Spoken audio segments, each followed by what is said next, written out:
Hello, soapy friends. Welcome to Wet Soap Wednesday. I'm Kandra Churchwell, and today we are going to make some saguaro, desert saguaro soap. I'm super excited about this. I also am making sure I can see your comments this time. So I don't know if I did it right, but maybe I did. Okay, all right, you ready to make some soap? I think I'm just gonna head and dive right in. And let's go over everything and get started making this soap. I have prepared everything for us to honor everyone's time today. These are the colorants. They are all Rainforest Chica clays. This is the wonderful yellow. This is the red. And we also have the red mixed with yellow to give us a more of an orange tone. Then I have the purple, love the purple, and another variation of the purple. So what I did in this one here was I mixed purple and red with a little bit of the black. You know, Chica thinks I don't like her black. I do, just not solid in and of itself because it's so intense. So I used it to darken up the purple to get another shade of purple. I also added a little bit more red, and then I decided I still wanted it a bit more red, so I added in a little bit of madder root in there. My intention here is to kind of do a little desert sunset. We get the coolest sunsets here. A desert sunset look or feel, kind of swirled in, covering our saguaro. Now, the embed is already in here. It is a saguaro. And I set this up and basically glued it down with some cocoa butter. I posted a few hours ago a quick little short on how I did that, and it's working pretty well, but this is gonna let me tip our mold for our one pot wonder pour. All right, let me get these set aside and get this out of our way.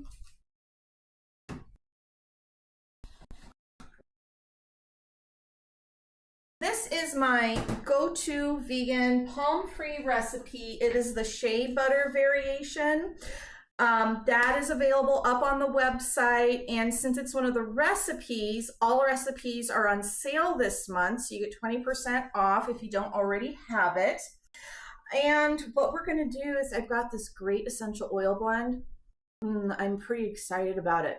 It smells really good. So I put some patchouli, sage, let me look at my list, patchouli, sage, vetiver, and some amyris in here.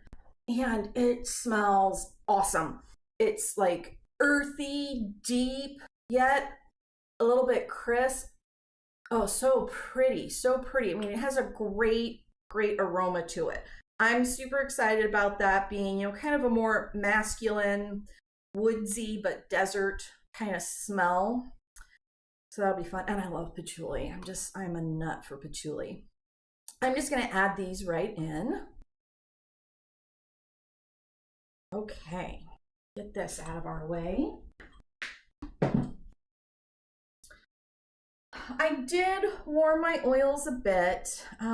They're at 96 degrees right now, so it's not too much. Basically what I did is I turned my burner on, then I added in the shea butter to the pot and turned the burner off, and then put my pot right on my burner. That way I could slowly melt the shea butter. You know, I did that hours ago, so once the shea butter was melted, I put in the coconut oil and all my other oils and just left it sitting on this warm burner that was turned off. So everything just, you know, kind of gently melts and doesn't burn. It's a good tip for avoiding burning your oils. And see, I'm setting my phone over here so I can maybe try and see your chats. Yeah, they're not showing to me. So let me see if I can see them over here. Oh, There, I saw one. Hi, Maria. Good to see you pop in. Okay, adding the sodium hydroxide. Again, this is my 1-to-1 ratio, 50% lye solution. I think I did up the super fat on this one just a bit. I think I'm at about a 7% super fat.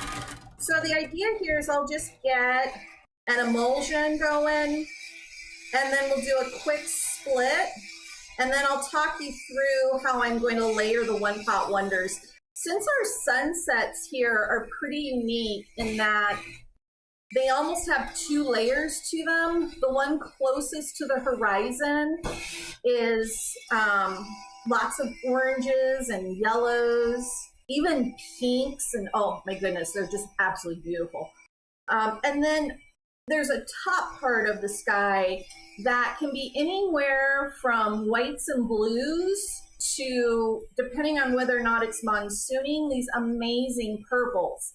So that's where I got the color theme for the soap from. I spent a lot of time trying to figure out what colorants to use, because I feel like I have so many of them. And I settled on clays because they're going to be super easy to separate all the colorants out. And I was working on my garden, and my soil is so full of clay. It's like, oh, there's lots of clay here. So it all just kind of made sense.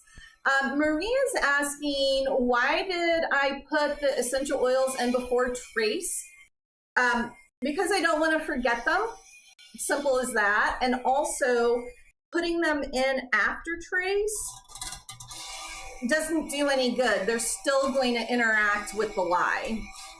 So that, I think that is a pretty common misconception, that you can add your essential oils in after trace and they'll last longer or be stronger or something. It's not. The only time that adding essential oils will benefit the essential oils, or the only addition you can deal with, or I'm trying to say that, if you are doing an HP, a hot process soap, and you add them in after the cook, after everything is saponified, so you add them in with your super fat, that works. You can use, you can even just use a 1% essential oil blend instead of about a 2%, and still get a wonderful, wonderful aroma. So HP hot process works great for that. In cold process, it does not matter when you add your essential oils in. I always dump them in with the base oils, just for that very reason. That way I never forget them. I think we've all done that, made up some soap, and then we're like, oh no, forgot the essential oils. That should be pretty good. So now, since I'm using clays, and I've got everything pre-measured here, these are all under 4 grams each. I'm sorry, all under, I got 8 grams total of clay dispersed through these, and they're all going to be within my self-determined lathering limits, meaning my lather won't turn funny colors. So I don't need to measure anything here. I can just kind of go through and eyeball how much I want where. That was another reason why I thought I'd just go with the clays on this one. So let's go ahead and do this. Once these are all mixed up, I'll talk to you a little bit more about how I am going to layer up. Because I said, you know, we're doing a one pot wonder. I guess I'll just talk now since we're mixing, right? So yeah, we're doing a one pot wonder, but I'm actually doing a 2-pot, 1-pot wonder because I want to get that separation I was talking about earlier, where our sunsets, there's obviously a bottom of the sunset and a top of the sunset, where you have more yellows and oranges down closer to the horizon. Oh, this is going to be great, nice and fluid. Last time we did a 1-pot wonder, we had indigo in there, and I put so much extra indigo in that one section it clumped up. Maria, oh, you are quite welcome for the explanation on the essential oils. And I'm not trying to get any more trace out of this. I'm just trying to make sure everything on the bottom is fully incorporated. So I'm giving this a little extra vigorous stir. If you watched the setup video that I posted earlier, oh shoot, I was gonna upload or update the description to have that link for you. Just pop over to my channel though, and you'll see the most recent video is how I set our mold up here. I had mentioned that I'd be a little bit worried about my cocoa butter melting, because that's how I glued that guy down. And it just came to mind because I'm sitting here stirring these. They're warm. I don't think it's going to be an issue. I think I'm just worrying about it to worry. And we don't need extra worry in our lives. Okay, so the 2 pots of my 2 separate one pot wonders. I wrote them down. Oh, look how pretty that's coming out. And I'm gonna do the 1 pot will be the bottom, and then 1 pot will be the top. They'll all have the same colors in them, but different amounts of color and in different layers. I contemplated really doing it all in 1 pot, but I was too worried about not getting a nice separation of colors. I really want the top of this to be heavy on the purple. So I came up with the idea of doing 2 one-pot wonders. One of them is going to be poured as a little bit of the purple, then the orange, the red, the yellow, and then some more purple. That's going to be the bottom of the sunset. Now, when you're layering in your one-pot wonder, the first color you pour into your pot is the last color to come out. So that's why I have them layered that way. I was just kind of looking at some sunsets and seeing what would come up the most accurate, even though, you know, I mean, this is all interpretation. It's definitely an art pour. My grandmother, she always used to say when she was teaching me watercolors and drawings in her art studio when I was a kid, if you want your painting to look exactly like what it is you're painting or drawing, then take a picture. And I'm definitely not trying to take a picture of sunset in soap. I'm trying to make some soap that reminds me or was inspired by the sunset. Okay. Almost wishing I had made the reds have a little more contrast, the red and the orange. But I'm not going to worry about it. It will be lovely. We're definitely going to end up with something a little darker in my dark purple than, I mean, you just can't beat the sunset. I mean, I knew I was never going to actually get the right perfect colors. I mean, they're almost, oh, if you've never seen the sunsets in the desert, oh, definitely worth coming and visiting. Okay, so let's do the bottom one. So our bottom one, I said I'm gonna do a little bit of the purple. And remember, we're pouring down the sides, not much, just a bit. So I want some hints of it. And then I think I'm gonna do it like this. I think I need to move faster. I want more of that. Oh, a little more. I want most of my reds down in the bottom. Most of my yellows down in the bottom. We're saving those for the second pot. And then we're going to end it with just a little more purple. Okay. Then I'm going to set these up.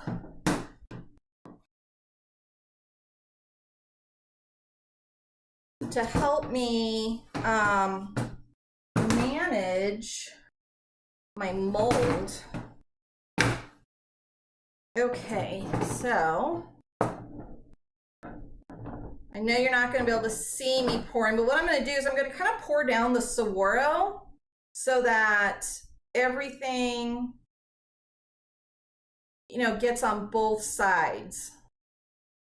So I'm doing just a standard back and forth swing of a one pot wonder, but I'm focusing on pouring over the top of the Saguaro versus on top of the, or down the side, simply because that Saguaro is almost in the middle of the mold. Might even turn out to be, you know, it kind of reminds me also of like a wood pour, a wood grain pour. Okay, there's that one. And then my next one, remember, first in, last out. So we're gonna do all of our purple, dark purple. Then we're going to do all of the light purple.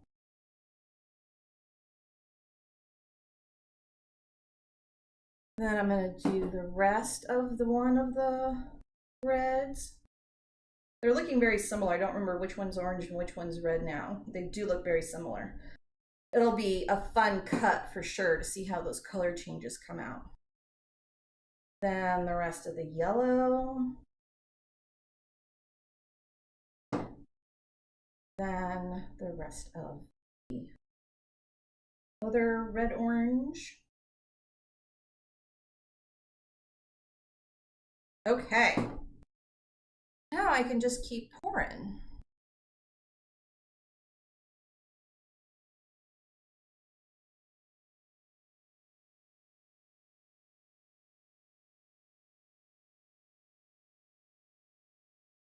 Oh, here comes the purples.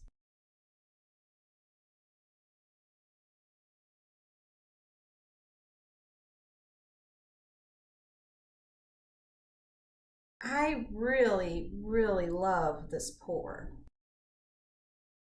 It's so simple and you get such groovy designs and details with it.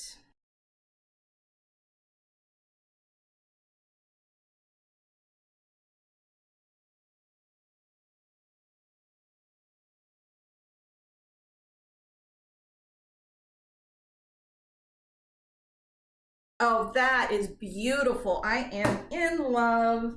Oh, I almost don't want to do anything to the top, but I kind of still want to do something to the top all at the same time just to get the rest of the soap in there. So here we go. We're gonna do it.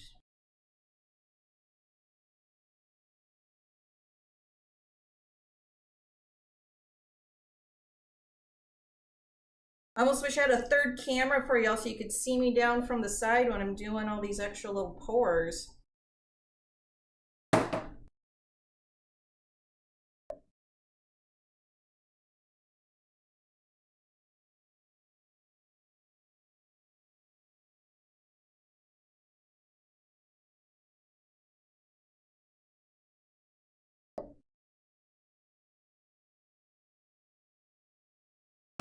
Okay, I think I'll finish off, which is smaller. This will be easier to scrape out with.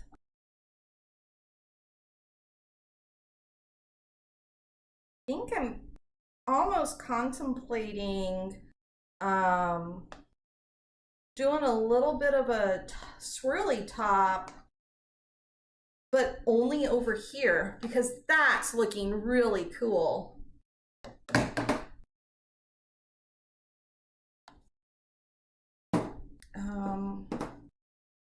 Just trying to get some contrast of colors that works best when you're trying to do your little swirly tops.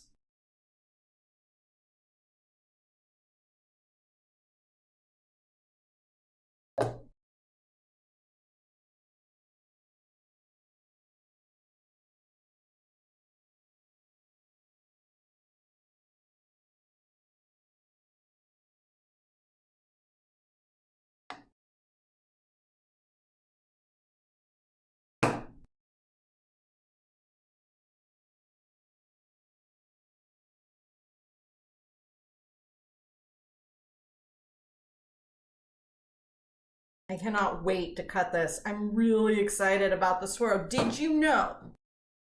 Did you know? This is my very, very first time doing an embed from a mold like this, right? I've done circles inside soap.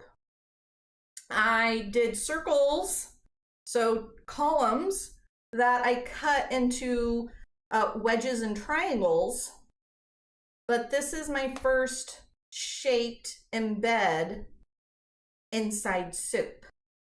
I'm really excited about it. And I've never had to glue it down. So there's all sorts of new stuff for me too in here, which is just so exciting. I love doing new things with you. Okay.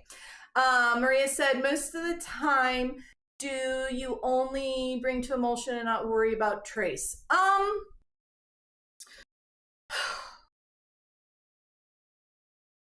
I think I've been soaping with this recipe for so long, and I specifically, when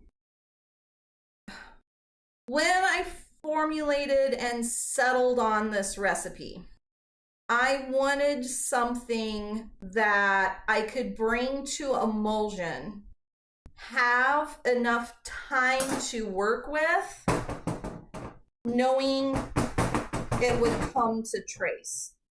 Okay, I am so thrilled with the top of this. So to answer your question, Maria, typically I bring to emulsion, and then I stick blend a little bit longer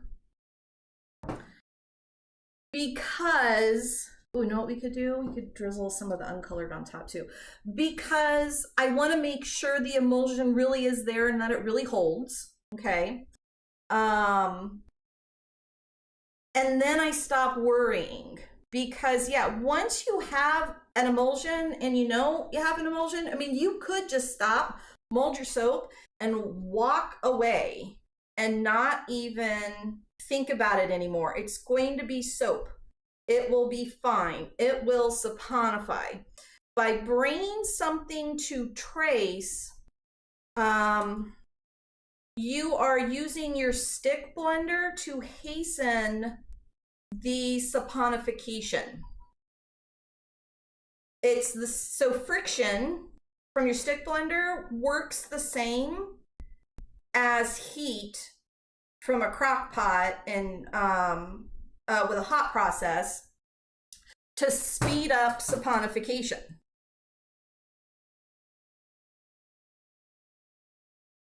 Oh, I'm really glad I did that now too. Okay, cool stuff going on this soap top. So I hope that answered your question. I guess I don't worry about trace.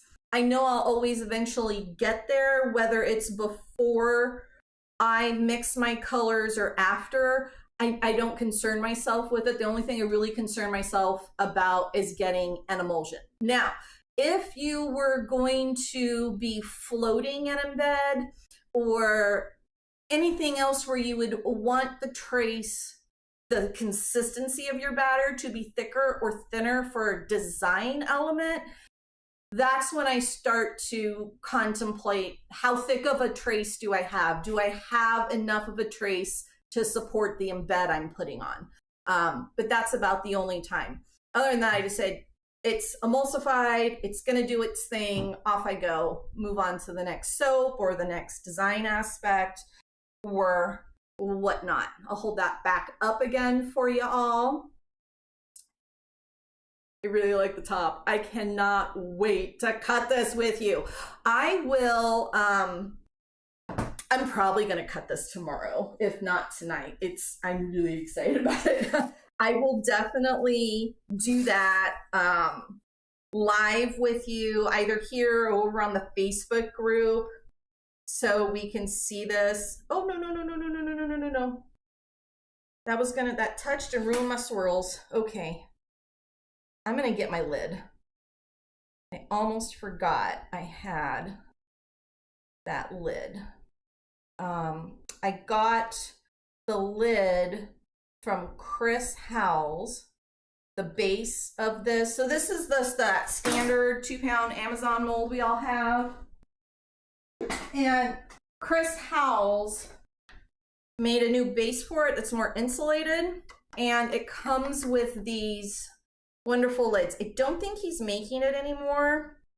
That's also why I under pour these when I use them now, so I can always put my little lid on. And here I was. I saw my saran wrap. I was like, I'll just do that. I'm like, nope. Okay, we're done. Yay! We made some soap. I'm so excited to cut it. Cannot wait.